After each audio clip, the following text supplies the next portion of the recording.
l'oublie pas. Un grand pouvoir implique de grandes responsabilités. Mise à bord. I'm Batman. Up in the sky, it's a bird. It's a plane. It's Superman. De retour dans la bande des comics sur Radioactif 100 FM. Bon, c'est bien de réécouter ces bons classiques, oui. C'est important. Très très bien. C'est important. On va passer maintenant aux chroniques. Alors, écoute, il y a écrit Rémi en haut, donc c'est Rémi qui va commencer. C'est moi. Oui. Alors, de quoi veux-tu nous parler aujourd'hui? Je vais vous parler d'un petit chef-d'œuvre. Peut-être première chronique positive de la bande des comics. Non, là, voilà. J'ai un choc thermique. Ceci n'est pas un exercice. Ouais. Je vous parle de Supreme Power de Joe Michael Straczynski et de Gary Frank. Quelqu'un, oui, je pense que vous connaissez Straczynski, oui, mais Supreme Power, est-ce que vous connaissez ou pas? Pas du tout. Alors en fait, c'est celui que je vais te prendre après. C'est une relecture, si tu es sage, une relecture de Superman et de la Justice League. Donc c'est-à-dire qu'il y a un bébé venu d'ailleurs qui développe des super pouvoirs, sauf que très très vite, donc je vous dévoile rien, mais je vous raconte le début, très très vite en fait il va être récupéré par l'armée. Les parents qui l'ont recueilli vont être écartés. Ils vont mettre des parents factices pour l'élever. Et il va être élevé dans un espèce de cocon d'amour de la patrie américaine. Sauf qu'en fait, il va complètement disjoncter. Et donc, voilà. Donc, en fait, c'est ni plus ni moins que c'est le mythe de Superman, parce qu'il a exactement les pouvoirs de Superman. Il vole, il a les rayons laser des yeux, il a une super oui. Sauf que, voilà, en fait, lui, il va... pas péter un câble, pas tout de suite. Et donc, du coup, il y aura l'émergence aussi de nouveaux personnages qui ont des pouvoirs, qui arrivent par petites touches. En fait, c'est pas la grosse équipe, mais on voit en fait ce que ça aurait pu être Superman si jamais il y avait eu une espèce de déviance de la part du personnage principal, d'une trop mainmise de l'armée. Il y a on va dire le pendant de Lois Lane qui est un journaliste qui essaye d'enquêter parce qu'il y a eu déjà eu des alertes, on a vu, j'ai entendu, et voilà. Donc il y a le pendant de Flash, il y a le pendant d'Aquaman vite fait, mais tout ça je trouve est très habilement modifié, modelé pour en faire de quelque chose d'une part de très très violent, parce que c'est vraiment de la BD adulte. Gary Frank, moi, je l'ai découvert avec je sais plus quoi d'ailleurs, mais je sais qu'il a fait Batman Terre 1. Je suis vraiment absolument fan de ce que fait ce gars. J'adore. Et donc voilà, donc Supreme Power, moi je l'ai lu en Marvel Deluxe. Je l'ai donc j'ai les 2 tomes. Apparemment, ça comprend la série principale.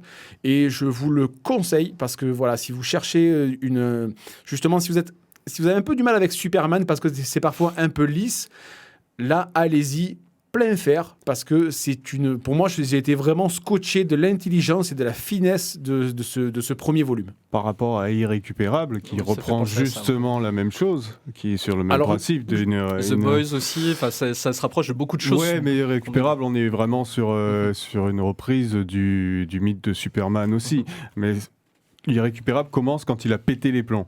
Alors peut-être que la différence se fait à ce niveau-là. Là, en fait, ça va insister assez longuement, mais ça traîne pas en longueur, mais assez longuement sur la découverte de ses pouvoirs et la découverte du fait que, en fait, il vient d'ailleurs et il ne sait pas d'où il vient, il ne sait pas qui il est. Du coup, il comprend qu'on lui a menti, et il comprend que ses parents ne sont pas vraiment ses parents.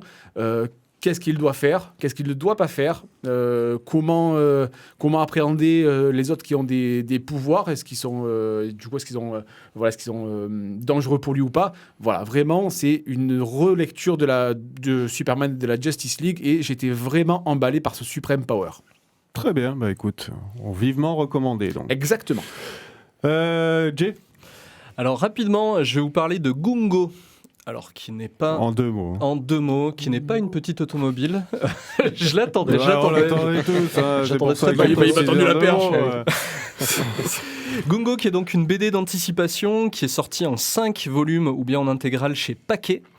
Qui est donc une BD de 80... Enfin, chaque tome fait 80 à 100 pages, et ils sont vendus à des tarifs entre 16 et 20 euros à peu près. Et c'est écrit donc par Benjamin von Eckartsberg, c'est très dur à dire, et dessiné par Thomas von Kumant. Et en gros, dans un futur proche, on va avoir partout en Europe des villes retranchées en fait, donc des espèces de colonies derrière du coup des espèces de palissades contre une espèce de menace. On ne sait pas trop ce que c'est au début effectivement, et je vous laisserai le découvrir si vous lisez ça. Et on a 2 orphelins qui vont arriver dans un des camps qui s'appelle Archer et Zach. Et donc qui vont découvrir et qui vont mettre à mal un certain ordre établi, on va dire dans ces colonies. Et voilà, c'est très rythmé, c'est très ancré dans le réel. Moi, j'ai beaucoup aimé. C'est vraiment des aventures adolescentes, hein, clairement, pour le coup, mais très ancré dans le réel. On va voir des gamins qui fument, qui boivent, il y a du sexe, il y a... C'est le lycée, quoi. Le lycée, pour ceux qui sont très avancés, quand même. Ouais, ce que j'allais dire, il y en a qui ont entendu la fac, mais bon... Mais voilà, avec des thématiques comme la sortie de l'enfance, la rébellion adolescente, qu'est-ce qui est bien, les notions de bien, de mal et ce genre de choses. Et voilà, moi j'ai beaucoup aimé, notamment grâce aux dessins. Les dessins sont absolument magnifiques. Il n'y a pas nécessairement d'ancrage, en fait. C'est-à-dire ça a été directement colorisé sur les esquisses. Et c'est du numérique, ça se sent quand même très fort, mais du coup c'est magnifique. Enfin, moi j'aime beaucoup le rendu final de cet homme-là. Et voilà, c'est quelque chose que je vous recommanderais du coup. Très bien. Voilà. Okay. Je l'avais découvert, juste pour la petite info, j'avais découvert grâce aux 48 heures BD, où ils vendaient le premier tome à 2 €. Juste un petit coup de gueule, par contre, le premier tome aux 48 heures BD, en fait, correspondait en gros à la moitié du tome 1 de Gongo. Donc en gros, même quand t'as les 48 heures BD, tu peux pas prendre le tome 2, faut quand même te prendre le tome 1 de la série. D'accord. Donc t'as voilà. intérêt à bien le savoir, parce que sinon, quand t'achètes le tome 2... Et c'est ce qui m'est arrivé. Ah bah voilà, voilà. C'est pas la première fois. Non, voilà. Oh. Mais bon, c'est un peu la surprise, mais c'est un flyer pour découvrir un peu cet univers. Voilà. Bon, très bien. Gilles. Yes. Oui, c'est toi. Moi. Moi, je vais vous parler de la meilleure bande dessinée de ce début d'année. Oui. Attention, pas de pression. C'est sorti chez Rue de Sèvres au label 619 et c'est Frontières. Oui. Frontier. Ouais. C'est de Guillaume Saint-Gelin. Alors, ça va être une bande dessinée unique. Il n'y aura pas de suite. C'est vraiment de la science-fiction et de l'exploration spatiale. On va être avec 3 protagonistes qui rejettent complètement la société capitaliste et qui vont décider de se rebeller. Au début, on va avec une scientifique qui doit monter une station spatiale pour faire des recherches dans l'espace de faune et voir si on peut l'adapter sur Terre. Sauf que sa société est rachetée par une multinationale et qui détourne complètement le projet. Elle décide de quitter le navire complètement. Et elle va se retrouver à plusieurs postes qui ne lui conviennent pas du tout, jusqu'au moment où elle retrouve son bébé, ce qu'elle a créé. Et là, ça va être toute la recherche scientifique sur comment la faune peut évoluer dans l'espace et comment on peut vivre sans les multinationales. Alors, j'ai vu vite fait les planches, le dessin est assez particulier. C'est pas gênant sur la lecture ? Non, parce que tu rentres complètement dedans. Ça va être un mélange de style de Mathieu Bablet au niveau des couleurs sur sa bande dessinée Shangri-La, avec un peu du manga niveau kawaii au niveau des personnages. L'univers est très chargé, le fond est très très chargé, il y a beaucoup de détails, c'est que vraiment bien regarder toutes les cases parce qu'il y a des détails au début que vous retrouvez à la fin qui sont absolument géniaux. Vraiment à relire plusieurs fois. Ah oui, c'est très particulier au niveau des personnages. Ouais, c'est vrai que j'avais feuilleté, je savais pas trop.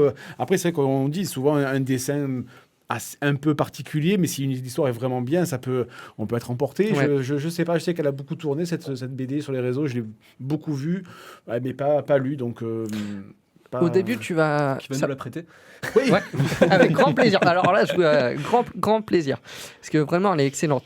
Ce qui va être un peu compliqué, c'est qu'au début, sur les premiers chapitres, on va avoir un chapitre sur chaque personnage. Et après, ils vont se rejoindre. Et c'est à ce moment-là où il va y avoir toute l'ampleur du scénario qui se met en place. C'est sa première BD à l'auteur ? Non, il a fait les Mutafukas. Ouais, ouais, Lobaloka, PTSD, il a fait plein de trucs. Oui, c'est pour ça que c'est au label 619. 619 et non, c'est de la qualité toujours. Hein. 619, honnêtement, il n'y a rien de mauvais. Je suis jamais tombé sur un tome mauvais. Moi, j'ai eu un peu peur quand ils sont passés de Ankama à Rue de Sèvres, mais Rue de Sèvres fait quand même un travail très très bon. C'est que non, la qualité n'est pas descendue. D'accord, ok, bah écoute, Frontière, belle œuvre à découvrir. Johan, Oui. qu'est-ce que c'est donc? Tu Alors, nous avais parlé, c'est vas-y, on te J'en ai donne parlé le un petit temps peu d'en tout à l'heure. parler plus. C'est ça. Du coup, Merrymen de Shanuga, chez Paquet aussi, tout à l'heure. Alors là, en fait, c'est une biographie romancée de la jeunesse de Robert Louis Stevenson, donc l'écrivain de L'île au trésor, l'étrange cas de Dr. Jekyll et Mr. Hyde, entre autres, les plus connus. Là, en fait, ça se focalise en fait sur une œuvre qu'il a écrite aussi, Merrymen. Donc là, en fait, ça parle de vraiment de sa jeunesse à la base, pour recontextualiser, pardon. Son père, en fait, est issu d'une famille de grands constructeurs de phares en Écosse. Il vient d'Édimbourg. Sauf que lui, ce qui l'intéresse, c'est la littérature, l'imaginaire. Et donc, en fait, au lieu d'aller à l'université payée par ses parents, il va dans les bas-fonds d'Édimbourg et il vit un peu une vie de débauche à la fac. Et ça plaît pas du tout à son père, du coup, qui l'envoie sur une île à l'ouest de l'Écosse pour justement assister à superviser la création d'un nouveau phare qui se situe à une vingtaine de kilomètres des côtes, en fait, dans une zone aux Hébrides, en fait, qui est très très dangereuse, où il y a eu énormément de naufrages au début du 19e siècle. D'où le phare. D'où le phare, c'est ça, en plein milieu de la mer. Et en fait, sur cette île, il va imaginer déjà... C'est là où il va puiser en fait toute son inspiration pour tous les romans qu'il va créer derrière. Et notamment cette œuvre de Merrymen, qui est un peu moins connue, en fait, que j'ai appris à connaître aussi, qui est traduit en français par Gay Luron. C'est une bonne nouvelle, en fait. C'est ça. Et en fait, les Merrymen, ce sont des récifs. C'est des brisants, en fait. Ils les appellent comme ça, les Gay Lurons, les Merrymen, parce que... Il y a deux raisons. À la fois, il y a une danse qui se fait avec les vagues qui viennent se briser sur ces rochers. Et il y a aussi le vent qui s'engouffre dans ces rivages. Et ça fait une espèce de chanson. On les entend chanter.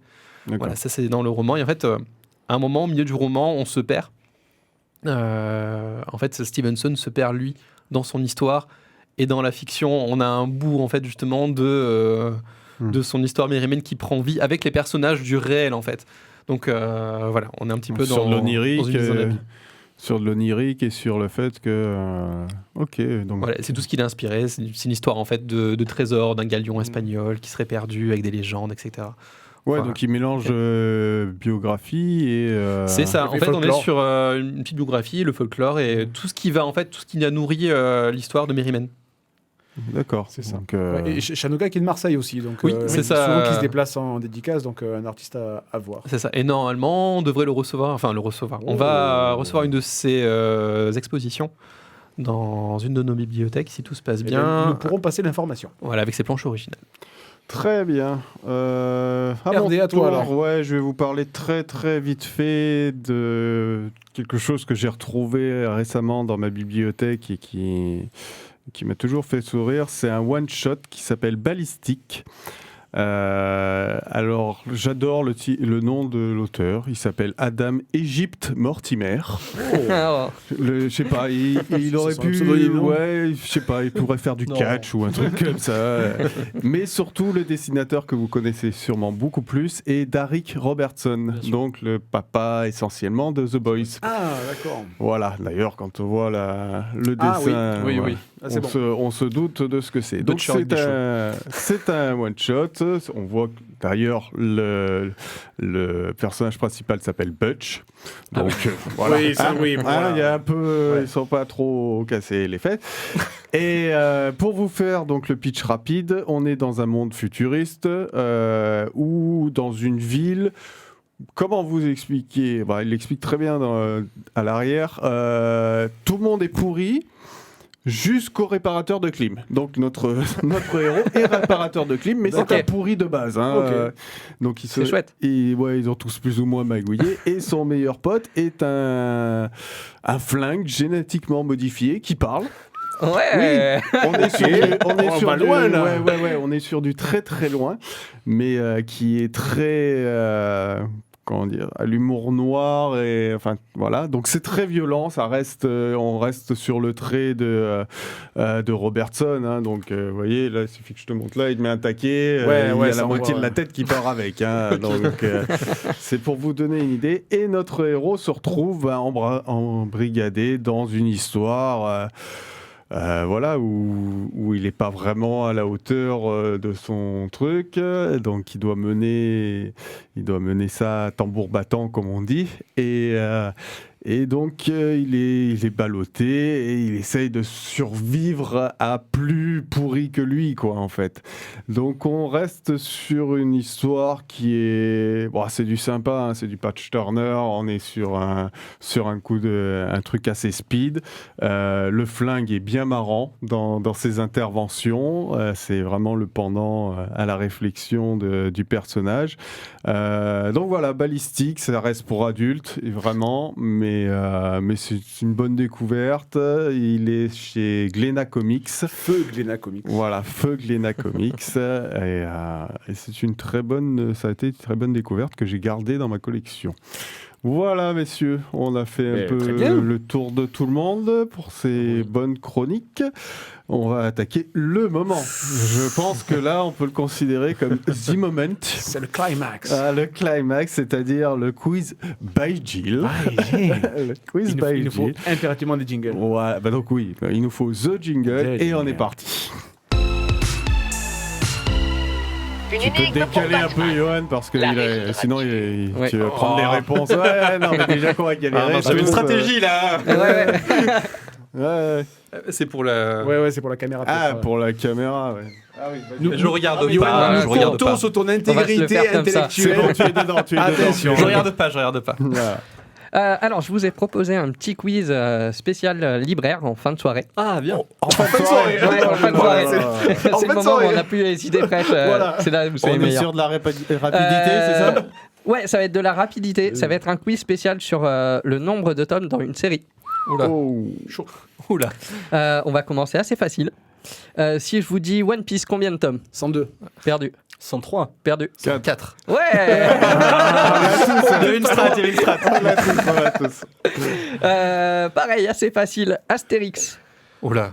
52. Non. 36. Non. 42. Non. Les vrais du Derzo et Goscinny ou Tous. Ouais. Ah, tout ce Non, qui non, est- juste la série principale. Oui, Je compte pas tous les hors-séries qu'il y a eu à côté. Oui, non, sur les hors-séries, non. Non, Non, on est dans la trentaine. Ouais, un petit peu plus. Ouais, on est vers 46, non? Non, pas 40. 44. On est en dessous de 40. Ah mince. 38. Perdu. 39. 37. Ouais, 39. Ah, 39. Donc le prochain est le 40e ou le... Le 40e. Ah bah oui. Ah, donc Fab Caro aura l'honneur du 40e. Quoi. C'est ça. Ok, d'accord. Un petit peu plus compliqué en comics. Tony Chu, combien de tomes? 4. Perdu. Non, beaucoup 3. plus. Il y en a 9 ou 10. 9?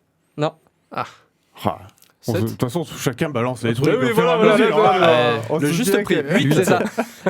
Et je compte pas la deuxième série sur la sœur de Tony. C'est gentil. Si ça peut aider. Allez, 12. C'est chou. Ouais, pile dedans, 12. Ah, bien. Mais voilà. C'est chouchou, c'est sa sœur. T'es Tony Chou de Bruxelles. Vrai, bravo. Chacun la sienne. Donc c'était quoi la réponse? Parce que on était sur notre truc, mais vas-y. C'est 12. 12. Ah vache. Ok. Je sais pas qui l'a dit par contre. J'ai jamais c'est lu. que lui qui suit de toute façon. Donc, Contre les points quand je ferai le montage. s'il y a des points, C'est ça. Il n'y a pas de buzzer déjà. Ah, tu peux mettre un coup de tête dans ton micro. Ouais, c'est fort, hein. Naruto. Oula. 96. Non. Plus 114. Moins. Ouais. 85. Moins. 71. Un poil plus. 81. 72 alors. Ouais, 72. Ouais, il était bref, 72. D'accord. Tintin. Sans les hors-série. 26. 17. Moins. Plus. Non, 22. Sans leur série. Ah. Plus. 24. Ouais, pile dedans. 24. Ah, dis donc. T'as pas beaucoup. C'était quoi le dernier? C'est ce que j'ai demandé.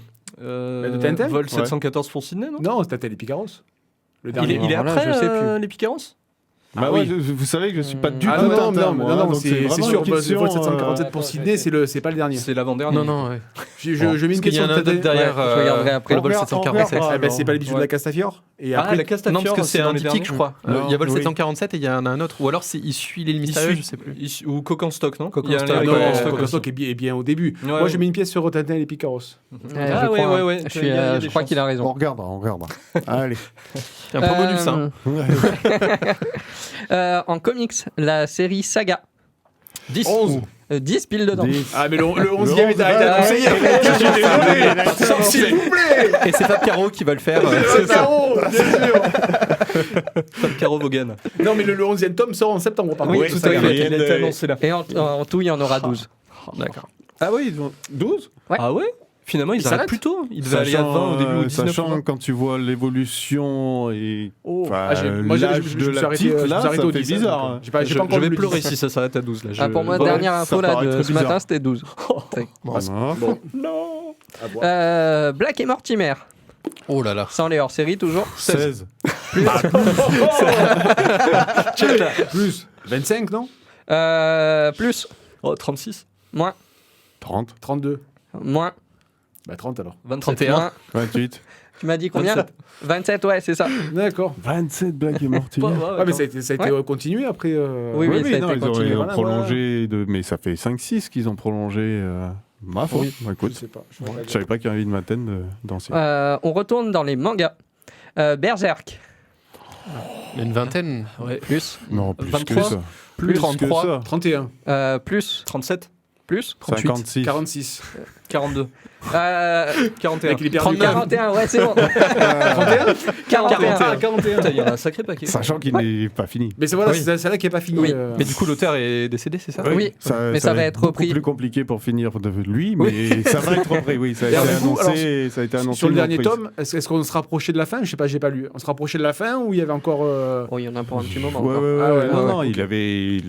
il a vraiment La arrêté moitié, quoi. en cours de route. Bon, déjà, il avait arrêté une grande période. Oui. Il y en a eu un.